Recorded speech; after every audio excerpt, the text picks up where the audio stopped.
வணக்கம். சினி மினிமினி. ஒரு கதை பல மொழிகளில் எடுக்கப்பட்டிருக்கிறது. அனைத்து மொழிகளிலுமே மிகப்பெரிய வரவேற்பை திரைப்படமாக வந்தபோது பெற்றிருக்கிறது. அப்படின்றது எவ்வளோ பெரிய விஷயம். அதை நீங்கள் தெரிஞ்சுக்கணும் அப்படின்றக்காக இந்த விஷயத்தை இங்கே நான் கூறுறேன். என்ன அப்படின்னா, மேன் உமன் அண்ட் சைல்டு அப்படின்ற ஒரு உலக புகழ்பெற்ற நாவல், புதினம். மேன் உமன் அண்ட் சைல்டு அப்படின்னு வச்சுங்களேன்.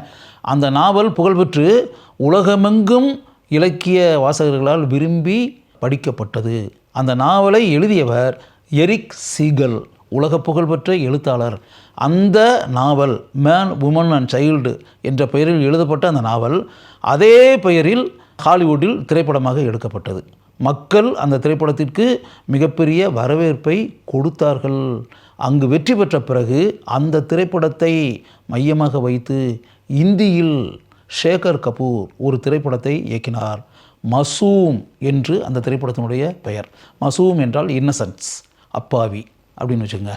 அந்த திரைப்படத்தின் கதாநாயகனாக நசூருதீன் ஷா நடித்தார். ஷப்னா ஹஸ்மி கதாநாயகியாக நடித்தார். இன்னொரு கதாநாயகியாக நடித்தவர் தனுஜா. அந்த திரைப்படம் பெரிய அளவில் மக்களிடம் வரவேற்பை பெற்று வெற்றி படமாக அமைந்தது. அப்போ திரைக்கு வந்த படங்களில் சிறந்த இந்தி திரைப்படம் அப்படின்னு சொல்லிட்டு எல்லாருமே சொன்னாங்க மசூம் திரைப்படத்தை. அதே கதையை மையமாக வைத்து தெலுங்கில் திரைப்படமாக எடுத்து அந்த திரைப்படமும் மிகப்பெரிய வெற்றியை பெற்றது. அதே கதையை டர்க்கிஷ் மொழியில் எடுத்து அங்கும் மக்கள் பெரிய அளவில் அந்த திரைப்படத்திற்கு வரவேற்பு தந்தார்கள். அந்த மசூம் திரைப்படத்தினுடைய அடித்தளமான மேன் உமன் அண்ட் சைல்டு நாவலின் கதையை மையமாக வைத்து மலையாளத்தில் ஒரு திரைப்படத்தை பாலு மகேந்திரா இயக்கினார். அந்த திரைப்படத்தினுடைய பெயர் ஓலங்கள். ஓலங்கள் என்ற பெயரில் மலையாளத்தில் திரைக்கு வந்து பெரிய அளவில் மக்களின் வரவேற்பை அந்த திரைப்படம் பெற்றது. அந்த திரைப்படத்தின் கதாநாயகனாக நடித்தவர் அமோல் பாலேக்கர்.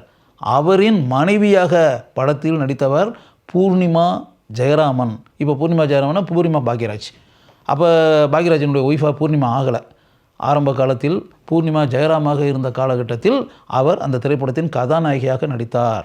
இன்னொரு கதாநாயகியாக நடித்தவர் அம்பிகா. பெரிய அளவில் அந்த திரைப்படத்திற்கு கேரள மக்கள் தங்களுடைய வரவேற்பை கொடுத்தார்கள்.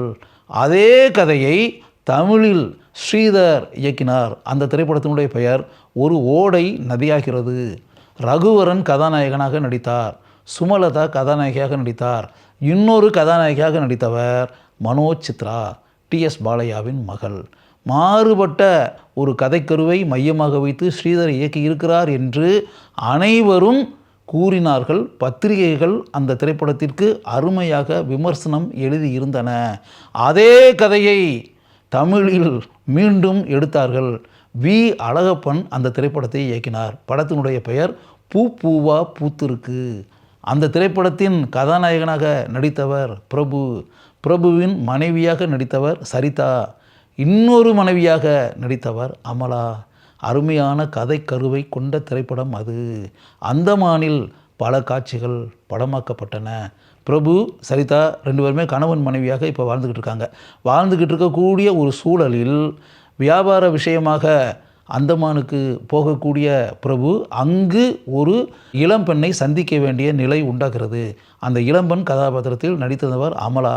அமலாவுக்கும் பிரபுக்கும் ஒரு தொடர்பு உண்டாகி ரெண்டு பேருக்கு இடையில் ஒரு நட்பு உண்டாகி ஒரு ஸ்டேஜில் அவங்க ரெண்டு பேரும் கணவன் மனைவி அப்படின்ற பேட்டர்னில் இதாகி அவங்க ரெண்டு பேருக்கும் ஒரு மகன் பிறந்து அப்படின்ற மாதிரி ஒரு இதாகிடுது. சரிதா கேரக்டர் ஒரு பொசசிவ் கேரக்டர். ஹஸ்பண்டு வேறு யாரையும் ஏறெடுத்து பார்க்கக்கூடாது, தன்னை மட்டுமே பார்க்கணும் அப்படின்னு நினைக்கக்கூடிய ஒரு கதாபாத்திரம். அப்படி இருக்கக்கூடிய ஒரு நிலையில் வேறு ஒரு பொண்ணு கூட கனெக்ஷன் இருக்குன்றதை அவங்களால ஏற்றுக்க முடியுமா?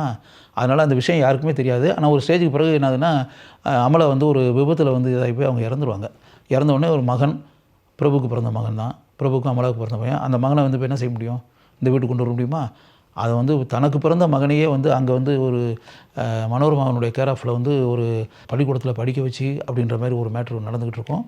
அதுக்கு பிறகு ஒரு ஸ்டேஜுக்கு பிறகு அந்த சிறுவன் இங்கே அப்படின்னு வரும்போது தன்னுடைய மகன்றது வேறு யாருக்குமே தெரியாமல் அப்படின்ற மாதிரி படத்தினுடைய கிளைமேக்ஸில் என்ன நடக்குது. எக்ஸ்ட்ரானரியான ஃபில்மு. ஆக்சுவலாக மிகச்சிறந்த படம். நான் அழகப்பன் சார்ட்டையே அந்த படத்தை பார்த்துட்டு நான் அழுதேன். நான் சொல்ல போனால் பார்த்துட்டு வந்து அழகப்பன் சார்கிட்ட வந்து இது பண்ணி அழகப்பன் சார் என் தோள் மேலே கை போட்டு என்னை தேத்துனார். சார் படம் தானே சார், ஃபிலிம் தானே சார், அப்படி இப்படி அழாதீங்க சார். இது உண்மையாகவே நடைபெற்ற சம்பவம். நீங்கள் யோசிச்சு பார்த்தீங்கன்னா இதில் என்னென்னா இந்த படம் எல்லா படத்தையுமே நான் பார்த்துட்டேன். மேன் விமன் சைல்டும் பார்த்துட்டேன், மசூமும் பார்த்துட்டேன், ஒரு ஓடை நதியாகிறதும் பார்த்தாச்சு, ஓலங்களையும் பார்த்துட்டேன், எல்லா படமே நான் பார்த்துருக்கேன். பூவா பூத்துறையும் பார்த்துருக்கேன். பார்த்துட்டு நான் அழுதேன், என்னால் அடக்க முடியாமல். அந்த அளவுக்கு கதை எக்ஸ்ட்ரானரியாக இருந்துச்சு.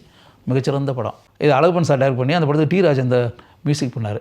எங்கப்பா வாங்கி தந்த குதிரை அப்படின்னு ஒரு பாட்டு கேட்டிருப்பீங்களா? டி ராஜேந்தர் அவரே எழுதி அவரே மியூசிக் பண்ணி அப்படிங்கும்போது பெரிய அளவில் வெற்றி பெற்ற ஒரு திரைப்படம் பூவா பூத்திருக்கு அப்படின்னு சொல்லிட்டு. அதனால் இத்தனை ஆண்டுகளுக்கு பிறகு மேன் உமன் அண்ட் சைல்டு என்ற பெயரில் எரிக் சீகல் எழுதிய நாவல் எத்தனை பேரால் திரைப்படங்களாக எடுக்கப்பட்டிருக்கின்றன அப்படின்ற அந்த விஷயம் இருக்கு இல்லையா, அதை நீங்கள் தெரிஞ்சுக்கணும் அப்படின்னு நினச்சேன். அதாவது ஒரு நல்ல கதை இருந்துச்சு அப்படின்னா எத்தனை லாங்குவேஜில் யார் எடுத்தாலும் அந்த திரைப்படம் வெற்றி பெறும், மக்கள் பார்ப்பார்கள் அப்படின்றதுக்கு மேன் உமன் அண்ட் சைல்டு என்ற இந்த கதையே ஒரு சரியான எடுத்துக்காட்டு அப்படின்றத உங்கள் மனசில் ஆழமாக பதிய வைக்கணுன்றக்காகத்தான் இந்த விஷயத்தையே நான் கூறுகிறேன்.